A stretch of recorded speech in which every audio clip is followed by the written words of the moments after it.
Hi everyone, welcome back to Disha classes. उम्मीद करती हूँ मेरी वीडियोस आपको पसंद आ रही होंगी और आपको किसी न किसी एग्ज़ाम की प्रिपरेशन में ज़रूर हेल्पफुल होंगी। आज हम डिस्कस करेंगे चैप्टर 17 पार्ट 19। चैप्टर 17 हमारा है designing and managing integrated marketing communications. इस चैप्टर के भी 18 पार्ट्स ऑलरेडी अपलोडेड हैं। अगर अभी तक आपने नहीं देखे तो आप हमारी मार्केटिंग की प्लेलिस्ट को विजिट कर सकते हैं। उसका लिंक मैं आपको वीडियो के एंड में भी प्रोवाइड करवा दूंगी। पार्ट 19 स्टार्ट करने से पहले एक बार हम देख लेते हैं लास्ट टॉपिक हम क्या डिस्कस कर रहे थे। हमने टॉपिक स्टार्ट कर रखा है developing effective communications. Effective communications को डेवलप करने का क्या प्रोसेस है। इस प्रोसेस में टोटल हमारे पास 8 स्टेप्स हैं। 8 स्टेप में से जो फर्स्ट स्टेप है वो है आइडेंटिफाई द टारगेट ऑडियंस। सबसे पहले तो कम्युनिकेशंस को डेवलप करने के लिए कंपनी को अपने टारगेट ऑडियंस को आइडेंटिफाई करना है कि भी उसका टारगेट ऑडियंस कौन है जिस तक वो अपनी कम्युनिकेशंस को पहुंचाना चाहता है। सेकेंड स्टेप हमारा है सेट द कम्युनिकेशन ऑब्जेक्टिव्स। अलग अलग कंपनीज के अलग अलग ऑब्जेक्टिव्स होते हैं कम्युनिकेशन को लेके। कोई कंपनी अपने ब्रांड की अवेयरनेस को क्रिएट करना चाहता है, कोई कंपनी अपने ब्रांड के एटीट्यूड को बिल्ड करना चाहती है, कोई कंपनी अपने कंज्यूमर के परचेज डिसीजन को इन्फ्लुएंस करना चाहती है। तो अलग अलग कंपनीज के अलग अलग कम्युनिकेशंस के ऑब्जेक्टिव है। तो सेकेंड स्टेप पे कंपनी को अपने कम्युनिकेशन के ऑब्जेक्टिव को सेट करना है। थर्ड स्टेप हमारा होता है डिज़ाइन द कम्युनिकेशन। जब कंपनी को अपने टारगेट ऑडियंस का पता चल गया, अपने कम्युनिकेशन ऑब्जेक्टिव का पता चल गया, तो थर्ड स्टेप होता है कम्युनिकेशंस को डिज़ाइन करना। कम्युनिकेशन को डिज़ाइन करने का मतलब है कि भी आप 3 क्वेश्चंस के आंसर ढूंढते हैं। व्हाट टू से, आप क्या अपने कम्युनिकेशन में कहेंगे, आपकी मैसेज की स्ट्रेटेजी क्या होगी। हाउ टू से इट, आप कैसे अपने कम्युनिकेशन में जो मैसेज है उसको रिप्रेजेंट करेंगे, आपकी अपील क्या होगी। थर्ड होता है हु शुड से इट, आपके मैसेज का सोर्स कौन होगा, आप किसके थ्रू अपने मैसेज को कन्वे करवाएंगे, सेलिब्रिटी होगा या कोई अननोन पर्सन होगा, किसके थ्रू। तो ये था हमारा design the communication third step. इसके बाद हमारा फोर्थ स्टेप आता है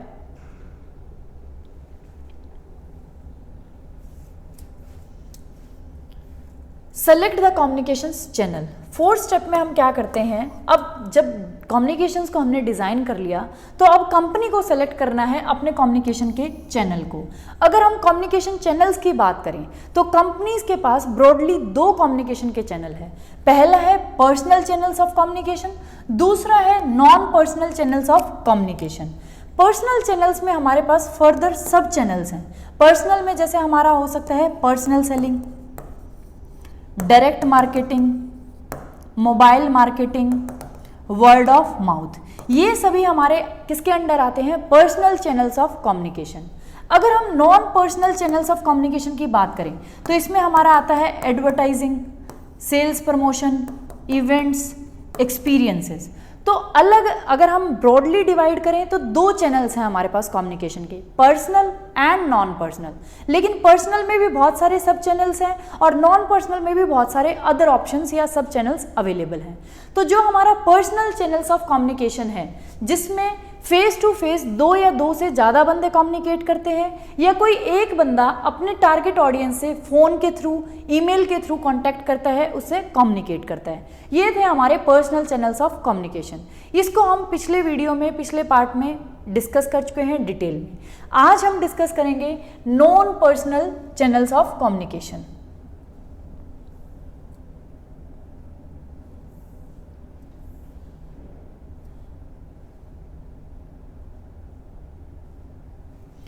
non personal communication channels, non personal को इन्होंने मास भी बोला है, मास कम्युनिकेशन चैनल्स, क्योंकि नॉन पर्सनल में हमारा जो मैसेज होता है या हम जो कम्युनिकेशन करते हैं वो किसी एक पर्सन के लिए या 1 से 2 पर्सन के लिए नहीं होता। हमारा जो कम्युनिकेशन या मैसेज होता है वो मास लेवल के ऑडियंस के लिए होता है। Non personal channels are communications directed to more than 1 person and include advertising, sales promotion, events and experiences and public relation. ये कह रहे हैं नॉन पर्सनल चैनल्स जो होते हैं कम्युनिकेशन के वो किसकी तरफ डायरेक्टेड होते हैं, टू मोर देन 1 पर्सन। वो 1 से ज़्यादा लोगों के लिए डायरेक्टेड होते हैं, 1 से ज़्यादा लोगों के लिए बनाए जाते हैं। और इसमें हमारा आता है advertising, sales promotion, events and experiences, public relations. Much recent growth has taken place through events and experiences. ये कह रहा है पहले के टाइम पे तो जो हम मास मीडिया या मास कम्युनिकेशन का चैनल यूज करते थे वो होता था एडवर्टाइजिंग, सेल्स, प्रमोशन, लेकिन जो रिसेंट ग्रोथ हुई है वो हुई है इवेंट्स एंड एक्सपीरियंसेस के through. Events marketers who once favored sport events are now using other venues such as art museums, zoo, eye shows to entertain clients and employees। ये कह रहा है आज से पहले जो इवेंट मार्केटर्स होते थे, जो अपनी मार्केटिंग कम्युनिकेशंस इवेंट्स के थ्रू करते थे, उनका जो फेवरेट इवेंट होता था वो होता था स्पोर्ट्स इवेंट, लेकिन आज वो अदर ऑप्शंस को भी देख रहे हैं, जैसे आर्ट म्यूजियम्स को, जू, आई शोज़ को, इनके थ्रू भी वो अपने क्लाइंट्स को और अपने एम्प्लॉयज़ को इंटरटेन करते हैं और अपनी कम्युनिकेशंस को उन तक पहुंचाते हैं। फिर इन्होंने एग्जांपल दे रखा है, AT&T and IBM sponsor symphony performances and art exhibitions. जो हमारी ये AT&T है, IBM कंपनी है, ये स्पॉन्सर करती है सिम्फनी परफॉर्मेंसेज को और आर्ट एग्जीबिशंस को। वीजा जो अदर एक ब्रांड है, एक कंपनी है, is an active sponsor of Olympics. ये जो वीजा कंपनी है ये स्पॉन्सर करती है ओलंपिक्स को। Harley Davidson sponsor annual motorcycle rallies. जो एनुअल मोटरसाइकिल रैलीज होती है उसको स्पॉन्सर करती है हार्ले डेविडसन। इसके अलावा अब एक नई चीज आई है इवेंट के केस में। Citibank found a novel way to promote its corporate brand by sponsoring a unique service. ये कह रहा है अभी तक तो हमने देखा कि भी जो कंपनीज थी, जो अलग अलग ब्रांड्स थी, वो अलग अलग इवेंट्स को स्पॉन्सर करती थी अपनी मार्केटिंग कम्युनिकेशंस के लिए, लेकिन जो सिटी बैंक ने एक नया ही तरीका निकाला अपने कॉर्पोरेट की ब्रांड को प्रमोट करने के लिए। उन्होंने क्या किया, एक यूनिक सर्विस को स्पॉन्सर किया। उन्होंने किसी इवेंट को या किसी हम कह सकते हैं एक्सपीरियंस को स्पॉन्सर नहीं करा, उन्होंने एक यूनिक सर्विस को स्पॉन्सर करा। यूनिक सर्विस में ये एग्जांपल यहाँ दे रखा है, मैं आपको शॉर्ट में बता देती हूँ। इन्होंने क्या किया, इनकी सिटी में 600 स्टेशंस बनाए, 600 स्टेशंस बनाए जो नियर बाय स्टेशंस थे। उन स्टेशंस पे इन्होंने 10,000 जो ये कल्ट की सिटी बाइक्स होती हैं, जो इलेक्ट्रिक बाइक्स होती हैं, जो पेट्रोल से नहीं इलेक्ट्रिकली चार्ज होकर चलती हैं, उन 10,000 बाइक्स को वहाँ खड़ा किया। उन लोगों के लिए जिनको नियर बाय प्लेसेस पे जाना होता था या जिनके पास व्हीकल्स नहीं होते थे, वो इन बाइक्स को इन स्टेशन से लेके यूज़ कर सकते हैं। इसके लिए उन्हें सिंपल सा क्या करना था, ये जो बाइक्स थी इनकी मेंबरशिप लेनी थी, मेंबरशिप फीस पे करनी थी, और साथ में जितने टाइम के लिए वो उस बाइक्स को यूज़ कर लेते उसके लिए मिनिमम चार्जेस उन्हें पे करने थे। तो इस टाइप की जो सर्विस है, ये सर्विसेज उन्होंने स्पॉन्सर करी, किसने, सिटी बैंक ने। तो सिटी बैंक ने क्या किया, ना तो उन्होंने किसी इवेंट को स्पॉन्सर किया, उन्होंने क्या किया, एक सर्विस को ही स्पॉन्सर कर दिया, लोगों के लिए सर्विस स्टार्ट करी, और उस सर्विस का सारा खर्चा किसने उठाया, सिटी बैंक ने। तो इसके थ्रू उन्होंने एक नए तरीके से अपने कॉर्पोरेट की ब्रांड को प्रमोट किया या लोगों तक पहुंचाया। क्लियर, ये हमें दिखा कि भी कैसे लोग प्रमोट कर रहे हैं, कैसे कंपनीज प्रमोट कर रही हैं। Companies are searching for better ways to quantify the benefits of sponsorship. ये कह रहा है आज के टाइम पे कंपनीज बहुत सारे तरीकों को सर्च कर रही है जिससे वो स्पॉन्सरशिप के बेनिफिट्स को ज़्यादा से ज़्यादा गेन कर सके, क्योंकि पहले जितने बेनिफिट्स हमें स्पॉन्सरशिप में मिलते थे उससे ज़्यादा बेनिफिट्स को लेने के लिए कंपनीज आज के टाइम पे नए नए तरीकों को सर्च कर रही है कि भी कैसे वो स्पॉन्सरशिप करके अलग अलग इवेंट्स की या सर्विसेज की कैसे ज़्यादा से ज़्यादा बेनिफिट्स को गेन कर सकती है। And demanding greater accountability from event owners and organisers. और दूसरी बात, आज के टाइम पे कंपनीज इतना पैसा लगाती है स्पॉन्सर करने के लिए इवेंट्स को, या तो इसीलिए कंपनीज जो उनके ऑनर्स हैं या ऑर्गेनाइजर्स हैं उनसे डिमांड करती है ग्रेटर अकाउंटेबिलिटी। ग्रेटर अकाउंटेबिलिटी का मतलब है आंसरेबिलिटी, मतलब हम उनसे कहते हैं कि भी आप आंसरेबल हो, हम आपको प्रमोट कर रहे हैं, आपकी सर्विसेज को या इवेंट्स को स्पॉन्सर कर रहे हैं, तो उसके लिए आप हमारे लिए रिस्पॉन्सिबल हो कि भी आपके इवेंट्स के थ्रू हमारी जो कंपनी है, हमारी ब्रांड अच्छे से प्रमोट होगी, अच्छे से उसका मैसेज कन्वे होगा। तो इसलिए कंपनीज आज के टाइम पे बहुत सारे तरीकों को सर्च कर रही है जिससे वो स्पॉन्सरशिप के बेनिफिट्स को ज़्यादा से ज़्यादा गेन कर सके, और आज के टाइम वो इवेंट ऑनर्स और ऑर्गेनाइजर से भी बहुत ज़्यादा आंसरेबिलिटी चाहती है कि भी आप आंसरेबल होगे हमारे इवेंट्स के, आपके इवेंट्स के लिए, जिसके थ्रू आप हमारे चैनल मतलब हमारे ब्रांड को या प्रोडक्ट को प्रमोट कर रहे हैं। They are also creating their own events designed to surprise the public and create a buzz। ये आज के टाइम पे सिर्फ हम जो अदर पर्सन्स हैं उनके इवेंट्स को ऑर्गेनाइज नहीं कर रहे। आज के टाइम पे कंपनीज क्या कर रही हैं, खुद के इवेंट्स को क्रिएट कर रही हैं पब्लिक को सरप्राइज करने के लिए, और पब्लिक जो जनरल पब्लिक है उसमें अपने लिए एक बज को क्रिएट करने के लिए कि भी सिर्फ हमारी ही बातें हर जगह चले। तो कंपनी सिर्फ अदर इवेंट्स को, जैसे स्पोर्ट्स के इवेंट्स को या आर्ट गैलरीज के इवेंट्स को, म्यूजियम्स वगैरह को, उनको स्पॉन्सर नहीं कर रही, अपने इवेंट्स भी क्रिएट कर रही है।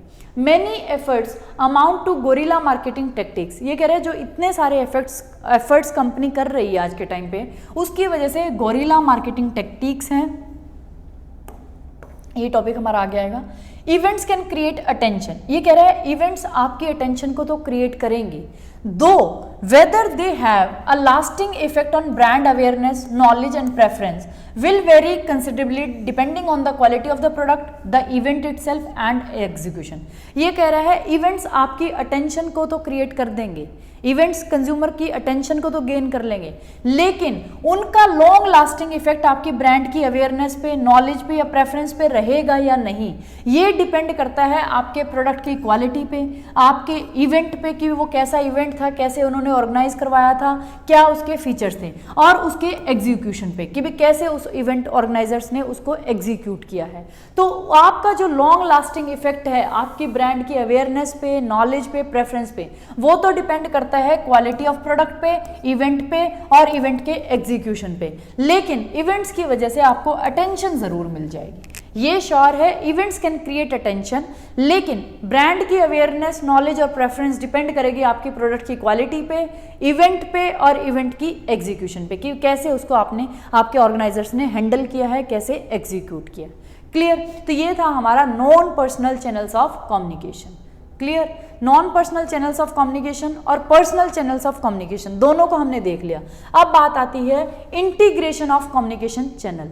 अब जो आपके ये चैनल्स हैं इनको आप अलग अलग नहीं मान सकते, क्योंकि कंपनी ऐसा नहीं है कि भी सिर्फ पर्सनल चैनल्स की हेल्प ले और पर्सनल चैनल्स के थ्रू ही अपना प्रमोशन करे या कम्युनिकेशन करे।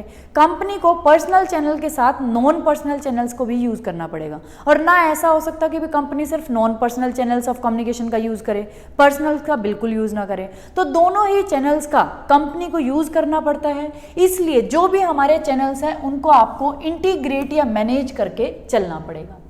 Although personal communication is often more effective than mass communication, mass media might be the major means of stimulating it. ये कह रहा है, ये हमें पता है कि एज कंपेयर टू, अगर हम दोनों को कंपेयर करें, पर्सनल कम्युनिकेशन के चैनल्स को और नॉन पर्सनल कम्युनिकेशन के चैनल्स को, तो जो हमारी पर्सनल कम्युनिकेशन है वो ज़्यादा इफेक्टिव है नॉन पर्सनल कम्युनिकेशन से। Mass media might be the major means of stimulating it, और जो हमारा पर्सनल चैनल्स ऑफ कम्युनिकेशन है वो इफेक्टिव है नॉन पर्सनल कम्युनिकेशन से, लेकिन जो हमारा मास मीडिया है वो हमारे पर्सनल जो चैनल्स ऑफ कम्युनिकेशंस हैं उनको स्टिमुलेट करता है या उनको बढ़ावा देने में एक बहुत इंपॉर्टेंट रोल प्ले करता है। तो ये हमने देख लिया कि भी पर्सनल चैनल्स ऑफ कम्युनिकेशन और non personal channels of communication में से पर्सनल चैनल्स ऑफ कम्युनिकेशन ज़्यादा इफेक्टिव है, लेकिन जो हमारे पर्सनल चैनल्स ऑफ कम्युनिकेशंस हैं उनको मोटिवेट करने में, इनकरेज करने में या प्रमोट करने में जो मेन हाथ है, मेन रोल है, वो किसका है? Non personal channels of communication का। Mass communication effect personal attitudes and behaviour through a two step process. ये कह रहा है जो मास कम्युनिकेशन है वो पर्सनल एटीट्यूड्स और बिहेवियर को 2-स्टेप प्रोसेस के थ्रू इफेक्ट करता है। मास कम्युनिकेशन इफेक्ट करता है पर्सनल एटीट्यूड्स को और बिहेवियर को थ्रू ए 2-स्टेप प्रोसेस। अब ये 2-स्टेप प्रोसेस क्या है? Ideas often first flow from radio, television and print to opinion leaders और consumers highly engaged with the media. ये कह रहे हैं सबसे पहले तो जो आइडियाज होते हैं वो सबसे पहले रेडियो, टेलीविजन और प्रिंट के थ्रू ओपिनियन लीडर्स या ऐसे कंज्यूमर्स जो मीडिया के साथ बहुत ज़्यादा एंगेज है उन तक पहुंचते हैं, and then from these influencers to less media involved population groups. और फिर इन ग्रुप से जो ये ओपिनियन लीडर्स हैं या जो हाईली एंगेज्ड मीडिया के साथ पर्सन है, उनसे ये जो ओपिनियन है ये जाता है less media involved population group के पास, जो ऐसे ग्रुप हैं पॉपुलेशन के जो मीडिया के साथ इतने ज़्यादा इन्वॉल्व नहीं है, फिर वो मैसेज जाता है उन तक। तो यहाँ हमने देखा कि भी 2-स्टेप प्रोसेस है। 2-स्टेप प्रोसेस का मतलब है सबसे पहले तो जो आइडियाज़ होते हैं वो किसके पास जाएंगे? ओपिनियन लीडर या ऐसे कंज्यूमर जो मीडिया के साथ बहुत ज़्यादा एंगेज है, उन तक जाएंगे। और उनके पास किसके थ्रू जाएंगे? रेडियो के थ्रू, टेलीविजन के थ्रू या प्रिंट मीडिया के थ्रू। तो मास कम्युनिकेशन ने पहले अपना काम किया। मास कम्युनिकेशन ने, या हम कह सकते हैं नॉन पर्सनल ने अपना काम किया। नॉन पर्सनल चैनल हमारे थे रेडियो, टेलीविजन, प्रिंट। इन्होंने हमारे आइडियाज़ को किस तक पहुंचाया? ओपिनियन लीडर तक और ऐसे कंज्यूमर तक जो मीडिया के साथ हाईली इन्वॉल्व थे। फिर जो ये ओपिनियन लीडर थे या ये जो कंज्यूमर्स थे जिन तक ये आइडिया आया है, इन्होंने इस आइडिया को फर्दर उन ग्रुप्स तक पहुंचाया जो लेस मीडिया के साथ इन्वॉल्व हैं। तो आप यहाँ देखिए, यहाँ हमारी आई पर्सनल चैनल ऑफ कम्युनिकेशन, जो होती है वर्ड ऑफ माउथ या एक्सपर्ट कम्युनिकेशन। क्लियर? तो यहाँ से हमें देखा कि भी जो मास कम्युनिकेशन है वो पर्सनल एटीट्यूड को या बिहेवियर को कैसे इफेक्ट करती है। 2 स्टेप का प्रोसेस है उसके थ्रू। 2 स्टेप में सबसे पहले तो आइडियाज़ जाते हैं ओपिनियन लीडर्स या ऐसे कंज्यूमर्स के पास जो मीडिया के साथ हाईली इन्वॉल्व हैं, उन तक पहुंचाता है रेडियो, टेलीविजन और प्रिंट। उसके बाद वो ओपिनियन लीडर्स उस मैसेजेस को या उस आइडिया को पहुंचाते हैं ऐसे ग्रुप्स के पास जो मीडिया के साथ ज़्यादा इन्वॉल्व नहीं है। तो ये था 2 step process. This 2 step process flow has several implication. ये कह रहा है इसके कुछ डिसएडवांटेजेस भी हैं। डिसएडवांटेजेस क्या क्या हैं? First, the influence of mass media on public opinion is not as direct, powerful and automatic as marketers have supposed. ये कह रहे हैं पहली बात तो जो आपको लगा कि जो मास मीडिया है उसका पब्लिक ओपिनियन पे इतना डायरेक्ट, पावरफुल और ऑटोमेटिक इन्फ्लुएंस है, वो ऐसा नहीं है। हमने अभी देखा कि भी आइडियाज़ जा रहे थे ओपिनियन लीडर्स के पास और ऐसे कंज्यूमर्स के पास जो मीडिया के साथ हाईली इन्वॉल्व हैं, और उनके ऊपर इतना इन्फ्लुएंस हो रहा था कि भी वो आगे फर्दर हमारे मैसेज को ऐसे ग्रुप्स के पास पहुंचा रहे थे जो मीडिया के साथ ज़्यादा इन्वॉल्व नहीं है। तो ये पहली बात तो यही गलत है कि भी अगर आप सोच रहे हो कि मास मीडिया का इतना ज़्यादा इन्फ्लुएंस होता है, इतना डायरेक्ट, इतना पावरफुल और इतना ऑटोमेटिक इन्फ्लुएंस होता है पब्लिक ओपिनियन पे, तो ऐसा नहीं है। It is mediated by opinion leaders and media mavens, people who track new ideas and whose opinion others seeks or who carry their opinions to others। ये कह रहा है पहली बात तो इतना इन्फ्लुएंस मास मीडिया का नहीं होता। जो इसके बीच में एक मीडियम रास्ता है कि भी किसका इन्फ्लुएंस ज़्यादा होता है, तो वो होता है ओपिनियन लीडर्स, जिनके लोग ओपिनियन को मानते हैं, या फिर मीडिया मेवंस। मीडिया मेवंस होते हैं वो लोग जो नए आइडियाज़ को ट्रैक करते हैं कि भी क्या क्या नई चीज़ें मार्केट में आ रही है, या जिनके ओपिनियन अदर पर्सन्स चाहते हैं लेना या उनसे लेते हैं, या जो ओपिनियंस को अदर पर्सन्स तक कैरी करते हैं। तो वो लोग हैं जो मेडिएट करते हैं इस प्रोसेस को। तो जो पहली हमने डिसएडवांटेज देखी वो ये थी कि अगर आप सोच रहे हो 2 स्टेप प्रोसेस में जो मास मीडिया है उसका एक डायरेक्ट, पावरफुल और ऑटोमेटिक इन्फ्लुएंस होता है पब्लिक के ओपिनियन पे, तो वैसा नहीं है। उसका ओपिनियन पे किसका इफेक्ट होता है? जो हमारे ओपिनियन लीडर्स हैं या मीडिया मेवंस हैं, ऐसे लोग जो नई चीज़ों को ट्रैक करते रहते हैं कि मार्केट में क्या नई चीज़ें आ रही हैं, या जिनके लोग ओपिनियंस को चाहते हैं, लेते हैं उनसे, या जो ओपिनियंस तो अदर तक पहुँचाता है, वो इस प्रोसेस को, उस इन्फ्लुएंस को डायरेक्टली या पावरफुली कंज्यूमर्स तक पहुँचाता है। Second, the 2-step flow challenges the notion that consumption styles are primarily influenced by a trickle down or trickle up effect from mass media। Trickle down एक effect है और trickle up। Trickle down में क्या होता है? सबसे पहले कोई भी नई चीज़ आती है, कोई भी कंजम्पशन का स्टाइल आता है, कोई भी नया पैटर्न आता है, कोई भी नया स्टाइल आता है, तो उसको सबसे पहले रिच पर्सन्स यूज़ करते हैं। जब रिच पर्सन यूज़ करते हैं, उनको देख के फिर जो हम कह सकते हैं नीचे वाले लोग हैं, इतने हाई सोसाइटी वाले लोग नहीं हैं, वो उनको देख के फिर यूज़ करते हैं। इसे बोलते हैं ट्रिकल डाउन इन्फ्लुएंस या इफेक्ट। तो ये कह रहा है जो 2 स्टेप फ्लो चैलेंज है वो इस नोशन को भी चैलेंज करता है कि भी जो हमारे कंजम्पशन स्टाइल्स होते हैं वो इन्फ्लुएंस होते हैं ट्रिकल डाउन इफेक्ट से, मास मीडिया से। कि भी जो मास मीडिया पहले दिखाता है, कोई भी नई चीज़ आती है उसको पहले रिच पर्सन्स यूज़ करते हैं, हाई सोसाइटी के पर्सन, उसके बाद उसे लो सोसाइटी के पर्सन्स यूज़ करते हैं। तो ये जो इन्फ्लुएंस है या इफेक्ट है, इसको भी हम चैलेंज करते हैं कि भी हर बार ऐसा नहीं होता, मास मीडिया के थ्रू ऐसा नहीं होता कि भी पहले उसे हाई प्रोफाइल या हाई सोसाइटी के लोग यूज़ करेंगे और बाद में वो। People interact primarily within their own social groups and acquire ideas from others in their groups. ये कह रहा है जो people हैं वो हमेशा हाई सोसाइटी के लोगों को देख के या रिच पर्सन्स जो स्टाइल को जो उनका कंजम्पशन स्टाइल है उसको देख के ही फॉलो नहीं करते। वो क्या करते हैं, पीपल अपने जो उनके सोशल ग्रुप्स हैं उसमें इंटरेक्ट करते हैं और वहाँ से उनके ग्रुप में जो अदर पर्सन्स हैं उनसे आइडियाज़ को एक्वायर करते हैं। तो ये चीज़ भी हमारी जो इसकी 2 स्टेप फ्लो की है वो भी गलत है, उसके भी हम कह सकते हैं डिसएडवांटेज है कि आप ये सही नहीं है कि अगर आप कह रहे हैं कि मास मीडिया के थ्रू जो चीज़ें दिखाई जाती हैं पहले उसको हाई सोसाइटी के लोग यूज़ करते हैं, उनको देख के उनका कंजम्पशन स्टाइल देख के फिर लो सोसाइटी के ग्रुप्स उसे यूज़ करते हैं। ऐसा नहीं है, पीपल अपने सोशल ग्रुप्स में इंटरेक्ट करते हैं अदर पर्सनस के साथ, उनके आइडियाज़ को देखते हैं कि भी अदर पर्सन जो उनके ग्रुप में वो क्या यूज़ कर रहे हैं। तो हर बार हम मास मीडिया जो दिखाता है जो हाई सोसाइटी के प्रोफाइल्स होते हैं उनको देख के ही लोग फॉलो नहीं करते। थर्ड है mass media, mass communicators should direct message specifically to opinion leaders and others engaged with the media if possible and let them carry the message to others।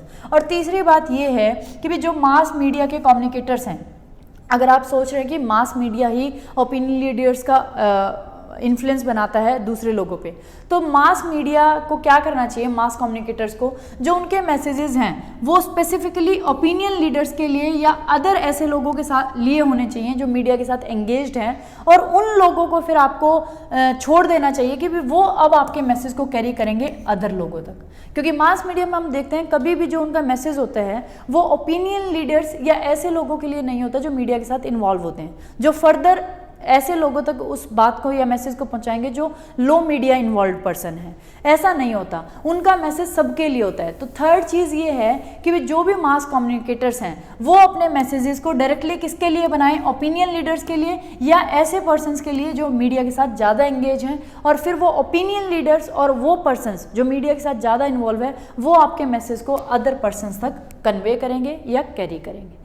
Clear? तो ये था हमारा इंटीग्रेशन कि भी आप ये नहीं कह सकते जब हम चैनल्स ऑफ कम्युनिकेशन को सेलेक्ट कर रहे हैं कि हम सिर्फ कोई भी company personal channels of communication को सेलेक्ट करके उससे काम चला लेगी या non personal channels of communication के थ्रू अपना कम्युनिकेशन कर लेगी। कंपनी को दोनों ही चैनल्स की हेल्प लेनी पड़ेगी। Personal channels of communication effective है, लेकिन उनको मास मीडिया एक ऐसा तरीका है जो उनको इनकरेज करता है, स्टिमुलेट करता है, उनकी इफेक्टिवनेस को बढ़ाता है। तो आपको दोनों को ही यूज़ करना पड़ेगा। फिर हमने देखा 2 स्टेप प्रोसेस कि भी जो मास कम्युनिकेशन है वो पर्सनल एटीट्यूड और बिहेवियर को इफेक्ट करते हैं 2 स्टेप प्रोसेस के थ्रू। तो आप ये नहीं कह सकते कि सिर्फ पर्सनल कम्युनिकेशन ज़्यादा इफेक्टिव है पर्सनल एटीट्यूड या बिहेवियर को चेंज करने के लिए या इफेक्ट करने के लिए। जो हमारी मास कम्युनिकेशंस है वो भी इफेक्ट करती हैं हमारे पर्सनल बिहेवियर और एटीट्यूड को। वो कैसे करती है? 2 स्टेप प्रोसेस के लिए मास मीडिया क्या करेगा, पहले ओपिनियन लीडर और जो ऐसे कंज्यूमर्स हैं जो मीडिया के साथ हाईली इन्वॉल्व हैं उन तक हमारे मैसेज को पहुंचा देते हैं, और फिर ये ओपिनियन लीडर और हाईली एंगेज्ड कंज्यूमर्स हमारे जो मैसेज है उसको लो मीडिया पॉपुलेशन के साथ पहुंचा देती है, जो ऐसी पॉपुलेशन है जो मीडिया के साथ ज़्यादा इन्वॉल्व नहीं है। तो जो हमारा मास कम्युनिकेशन है वो भी पर्सनल एटीट्यूड और बिहेवियर को इफेक्ट करता है। ये हमने देख लिया। फिर इसके जो 3 डिसएडवांटेजेस थे 2 स्टेप प्रोसेस के उसको भी हमने देख लिया। ये था हमारा आज का वीडियो। अगर आपको मेरी वीडियोस पसंद आती है तो आप सभी से बस एक ही रिक्वेस्ट है, प्लीज़ वीडियोस को ज़्यादा से ज़्यादा शेयर कर दिया करो अपने फ्रेंड्स के साथ, रिलेटिव्स के साथ। और अगर अभी तक आपने चैनल को सब्सक्राइब नहीं करा तो प्लीज़ चैनल को भी सब्सक्राइब कर लें। जैसे ही आप दिशा क्लासेस के होम पेज पर जाएंगे तो सबसे पहले आपको सब्सक्राइब का बटन दिखेगा, उसको आपको क्लिक करना है, जिससे दिशा क्लासेस की आने वाली सभी वीडियोज़ आपको मिलती रहेंगी।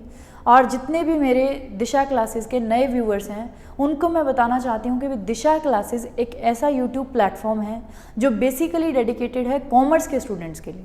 कॉमर्स के जितने भी सब्जेक्ट्स यूजीसी नेट एग्ज़ाम या फिर एचटेट पीजीटी कॉमर्स एग्ज़ाम में पूछे जाते हैं उन सभी सब्जेक्ट्स को हम दिशा क्लासेस पर कवर करेंगे धीरे धीरे। तो आप सभी से इन रिटर्न एक ही चीज़ एक्सपेक्ट करती हूँ, प्लीज़ वीडियोज़ को ज़्यादा से ज़्यादा शेयर कर दिया करो, चैनल को सब्सक्राइब कर लें। Thank you for watching and supporting Disha classes.